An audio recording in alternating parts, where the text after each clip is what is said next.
Stories from around the corner and around the country. You're listening to All the Best. Proudly supported by the Art Gallery of New South Wales. You're listening to All the Best from FBI Radio 94.5. I'm Gabriella Acarillo. This week, we take a look at everyday moments of resistance in the kitchen. But before we get into this week's stories, I want to acknowledge that the stolen and Gadigal land I'm recording from has long been a place of resistance and resilience for First Nations communities. I pay my respects to Gadigal elders past and present.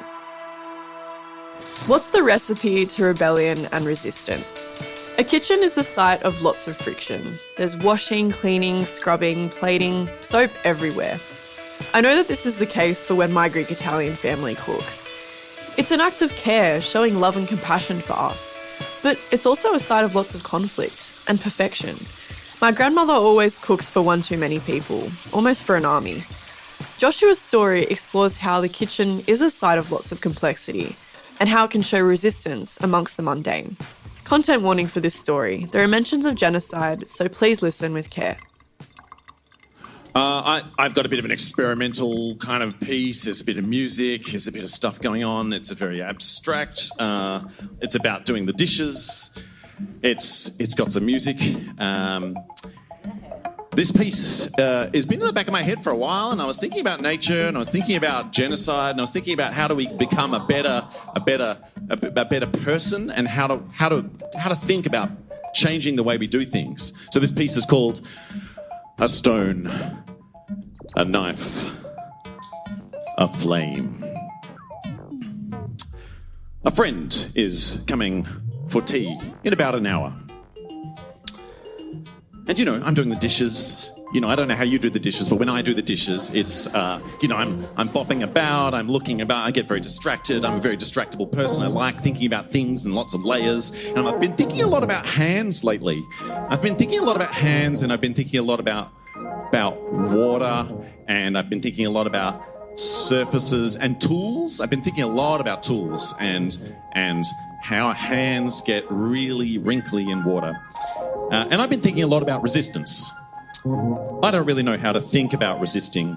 It's something that maybe I've avoided, but maybe I could learn from how the oatmeal's stuck on these plates and how it's resisting my scrubbing and using tools to scrub and scrubbing. And I'm just wetting and drying, wetting. Ritualistic activities which happen every day, wetting, watching it dry, putting another thing over there, putting another thing over there.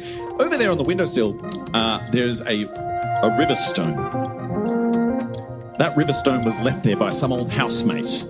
This stone will outlive all of us. Perhaps it will sit on a kitchen window in 1,000 years' time, and they will leave their sudsy handprints on this rock as well, a handshake across time. Rocks are they're like bubbles, they're in liquid, they're made in liquid, but I think the rocks that are made in lava, I don't think they're quite as smooth as a river stone. I think rocks that are made in lava are a little bit bumpy and porous, and I think the smooth rocks, they're formed by lots of banging and banging against each other like the knives and forks at the bottom of the sink. And the bits that we see of this rock, they're the bits that resisted the longest. It makes sense that it's near the sink because rocks are formed by liquid pushing oceans and currents, and the water wears the rock down. A rock is a plate. A rock is a grinder. A rock is a tool. A rock is a mountain which forms a border and shapes the waterways. The water cuts into the mountains, and that gap is where the water rushes through faster. At the heart of the rock is where it's hardest, surrounded by more hardness. A rock is a knife for cutting through animal flesh. A rock like this feels nice in your fist. A stone like this could be a way to resist.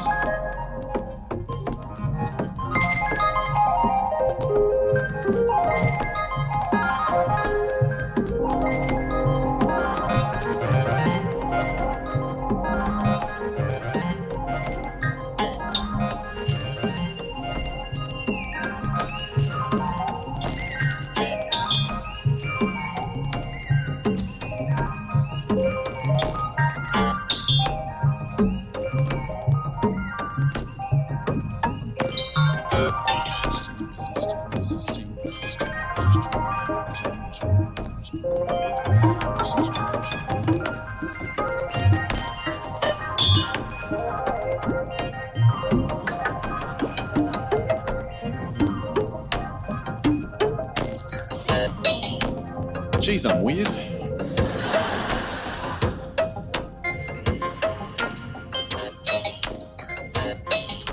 A knife.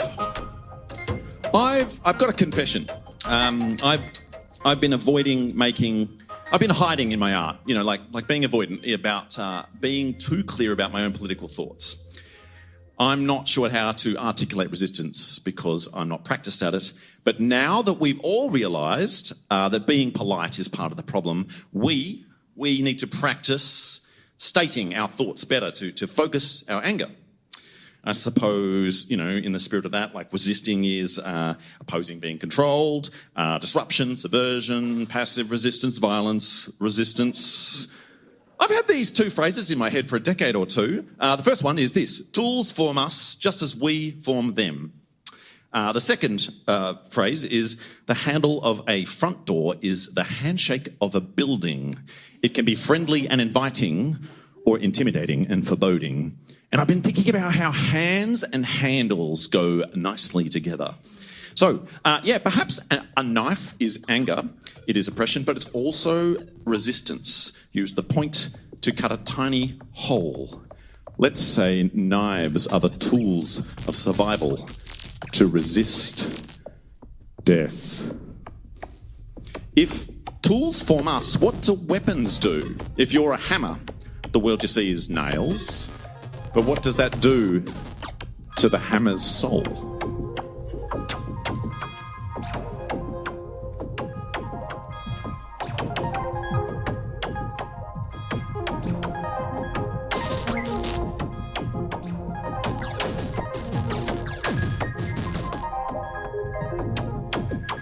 In their use of the tools of survival, the psychopaths have dehumanized themselves. Fuck. Oh, I've made a mess. Better clean this up before my mate gets here. We're wiping down the benches. Ugh. I always do this.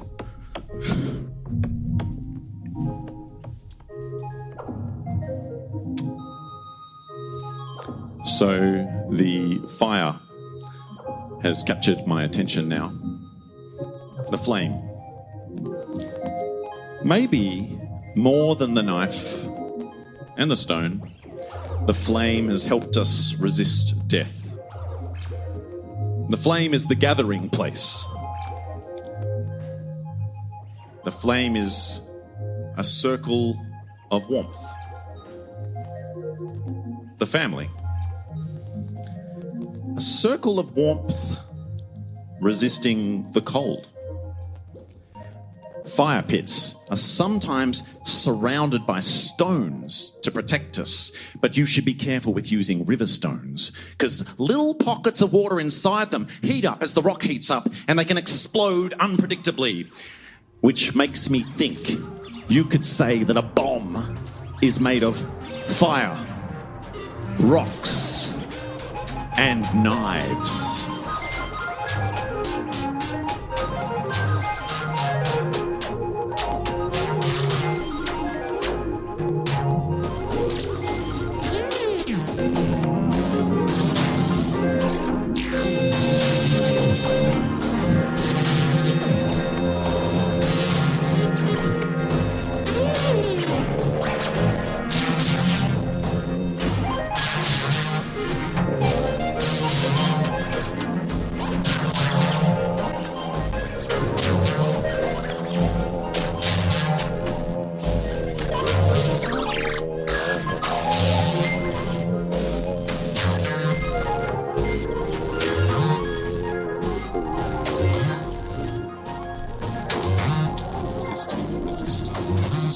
Resisting.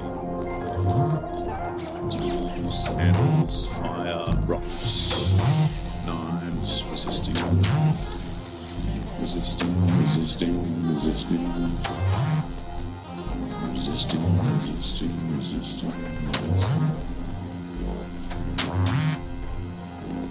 I'm not really too sure yet how best to think about resisting. I'll just keep doing the dishes until it really settles in. We probably all need to work on it. But I'm pretty sure I know why we need to do it.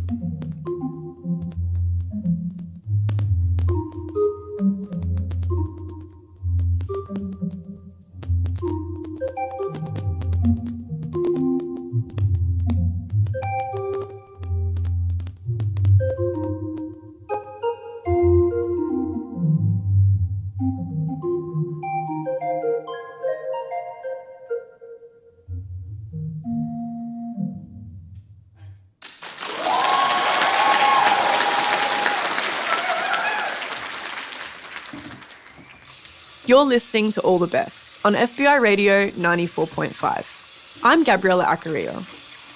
That story was written and performed by Joshua Santospirito as part of a graphic storytelling event run by Papercuts Comics Festival in 2025.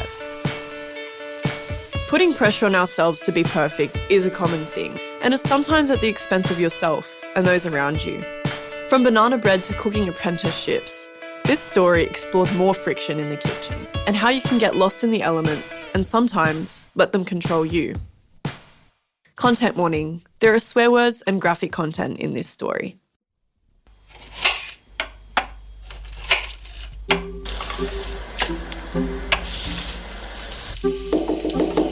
Hello. Hello.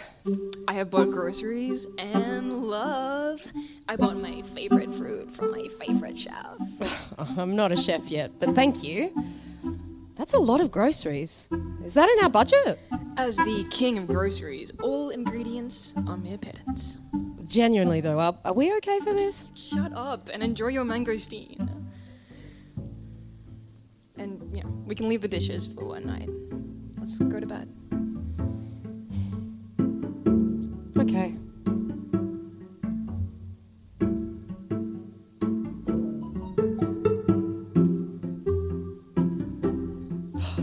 I got it! That's nice. The apprenticeship! I've got to go practice my dicing. Started early this morning. I can't quite get it perfect. My dicing's off. Behind ya. Gotcha! But it's too early to start cooking. Come lay in for a bit. Just a bit longer. I've nearly got the hang of this. How long have you been up? Dunno.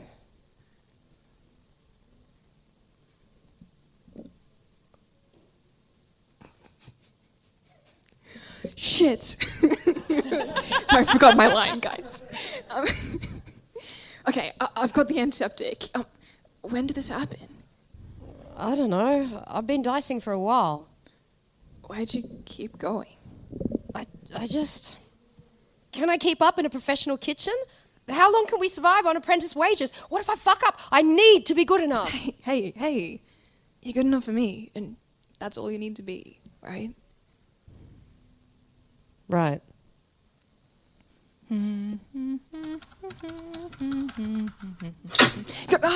Oh, jeez. So, nice day at work? Burnt my arm and a steak at the same time. Hey, but how was your day? I applied for at least 7 jobs with AI-generated descriptions. Have you thought about adding vibe coder to your skill list? Shut up. We're doing steak for dinner tonight. The rest of the week too, probably. I'm going to keep practicing until I can get this right. Hey, how's the bone looking? Before that, I'm so excited to have a go at this steak.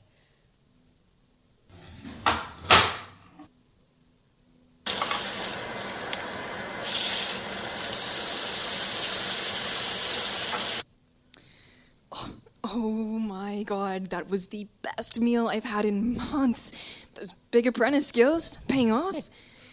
Okay, can I take a look at those buns now? Shit. Oh, how bad's the rest of it?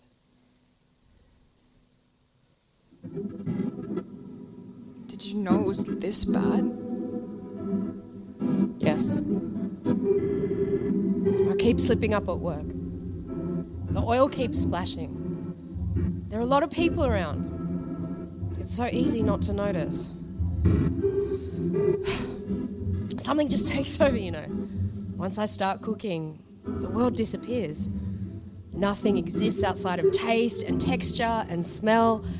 It's just me and all these elements I know I can make beautiful.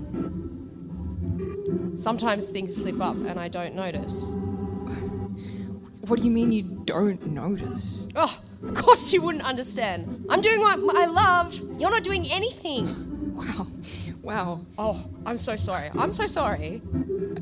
I don't do anything. You know, but I do love you. Isn't that enough?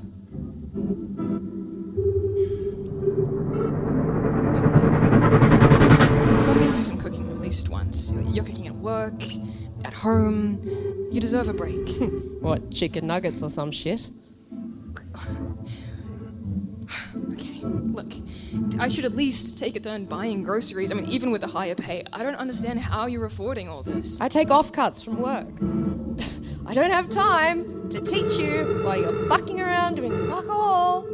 I'm trying to help you. Then stop the pity party and get a job. Okay, yeah, I'm going for a walk.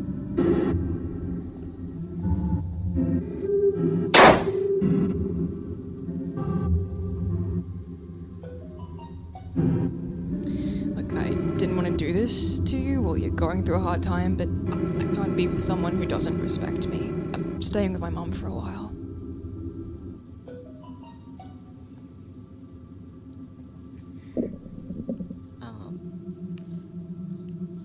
You've been improving so much since over the past few months. I want to give you more responsibility in the kitchen. Do you have any experience cooking foie gras?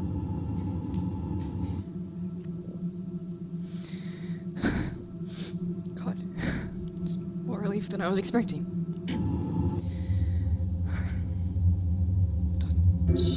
Shit, where's my wallet?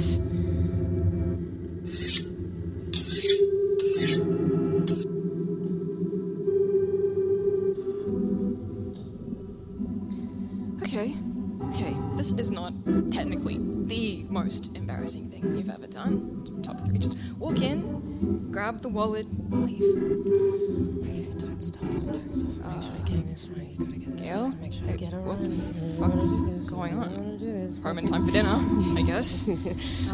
Jesus. Cooking for someone else already? This is so important.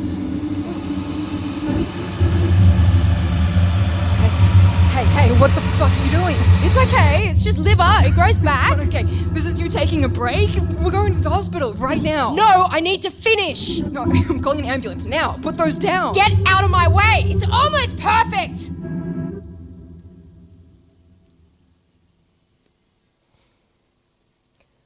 My world is simple. It consists of taste, texture, and smell. With the right tools, I can make anything beautiful. I do what I love. I'm a chef. And for me, that's enough.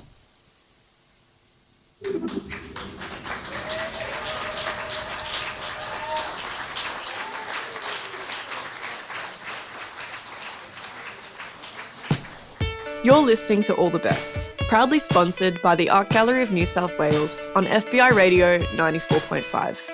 I'm Gabriella Accaria. That story was written and illustrated by Miles Mazzocato. It was performed by Chloe Spanos and Helen Grimley, and the sound design was by Miles Martignoni. It was recorded by Ewan McCall at Extraordinary Tales, a live storytelling collaboration between All the Best and Read to Me, supported by the City of Sydney. So, cooking can sometimes get intense. There's a lot of pressure to be perfect. But sometimes it's a therapeutic act, an act of cultural connection. In this last story, Snack Syndicate takes you through the motions of cooking a favourite cultural dish. Content warning, there is a swear word at the end of this story.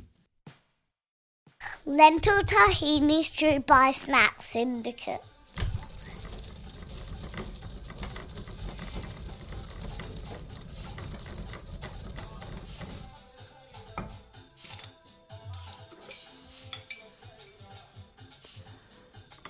One can begin with a large pot with the promise of plenty.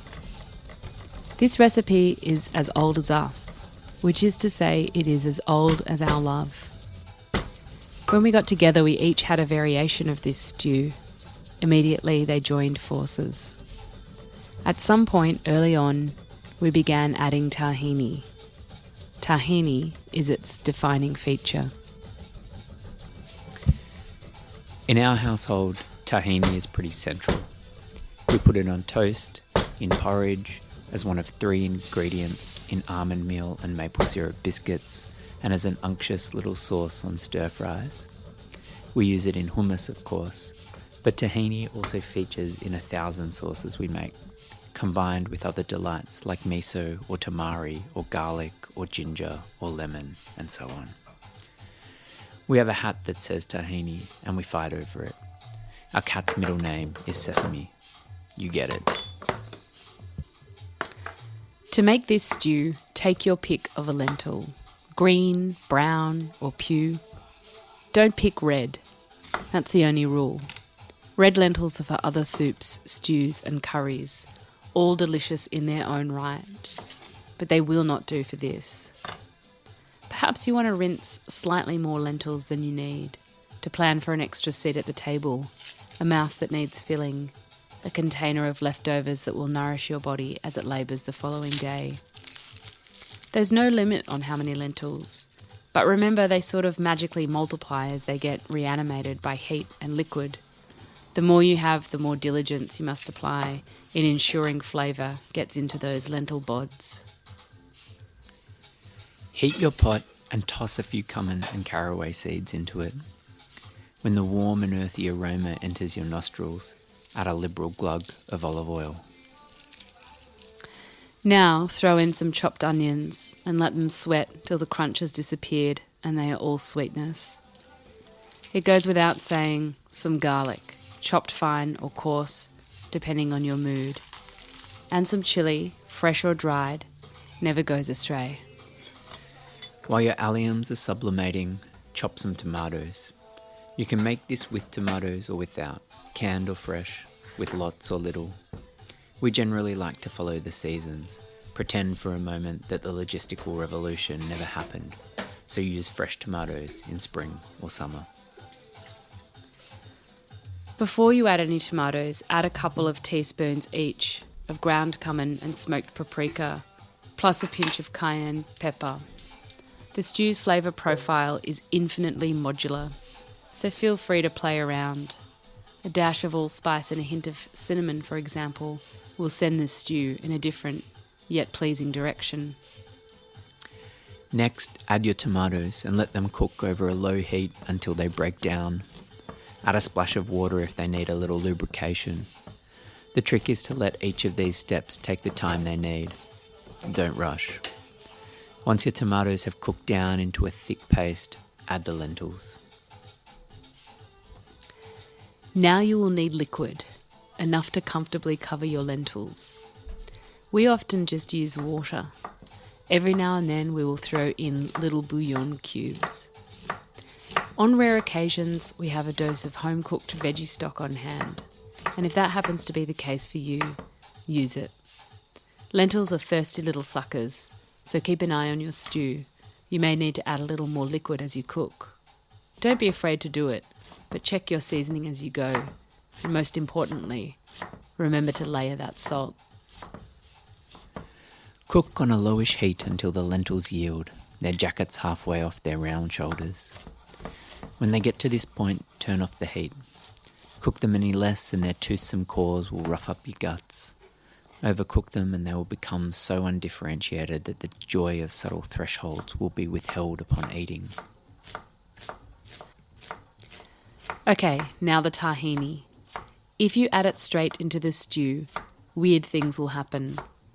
So you will need to spoon a few dollops into a bowl, add a small amount of water, and then stir, stir, stir with a fork or mini whisk. The tahini will go through all sorts of phases. Get tight, get thick, get wormy, get chunky. Persevere through all these phases and add more and more water as necessary. Eventually you will get a pale, smooth, runny paste. That's what you want. And you'll want to wait until the heat is off. Do not cook the stew with the tahini in it. Stir the tahini through and let the stew become thick and glossy, just slightly milky. Serve with a glug of olive oil, a sprinkle of rough chopped parsley or some other greenery. God, lemon sorrel would be amazing. If you do dairy, a hunk of feta might be nice. But what is actually quite key are some toasted seeds. Sometimes we toast pine nuts if we're lucky to have those greasy, funky little guys on hand. More often we toast pumpkin seeds and sunflower seeds, which are delicious. Occasionally we get so excited we do the seeds in a little olive oil, salt, smoked paprika in a frying pan, and that is God tier seed crumble. Whatever you choose, think about that crunch. It's amazing to have a little hunk of bread with this dish, toasted or not.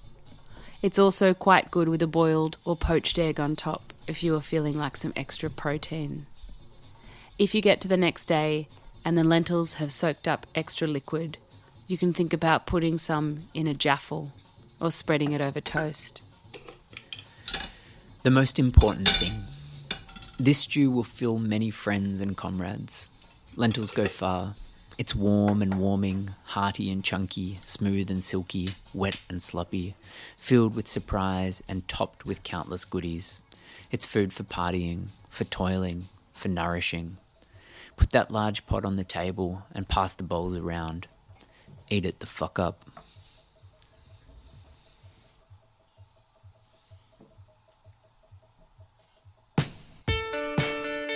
You're listening to All the Best on FBI Radio 94.5. I'm Gabriella Accaria. That story from the archives was produced by Snack Syndicate. It was originally commissioned by Debris magazine for their issue, The Urge to Know. And if you love audio stories, then keep listening to All the Best for unique stories from independent audio makers from so-called Sydney and around the country. Definitely catch our live radio broadcast on Sundays at 9:30am on FBI Radio 94.5. We also release a brand new episode every Tuesday at 4pm on allthebestradio.com, Spotify and Apple Podcasts. Follow us now so you never miss an episode. All the Best is made at FBI Radio on Gadigal land, in association with SYN and 3RRR on Wurundjeri, Woi Wurrung and Bun Wurrung lands, and 8CCC on Arrente and Warramungu lands. The All the Best executive producer is Mel Bakewell. Katerina Fergar-Matos is our events and partnerships coordinator. Kwame Slusher is our production manager. Patrick McKenzie is our community coordinator. And a special shout out to all the volunteers who helped to make All the Best possible. Shining Bird composed our theme music, and Annie Hamilton designed the artwork. We're heard across Australia on the Community Radio Network. And we're made possible by the Art Gallery of New South Wales and the Community Broadcasting Foundation. You can find our full archive of almost 700 episodes at allthebestradio.com. I'm Gabriella Accaria. Keep it locked on FBI Radio for Race Matters coming up next.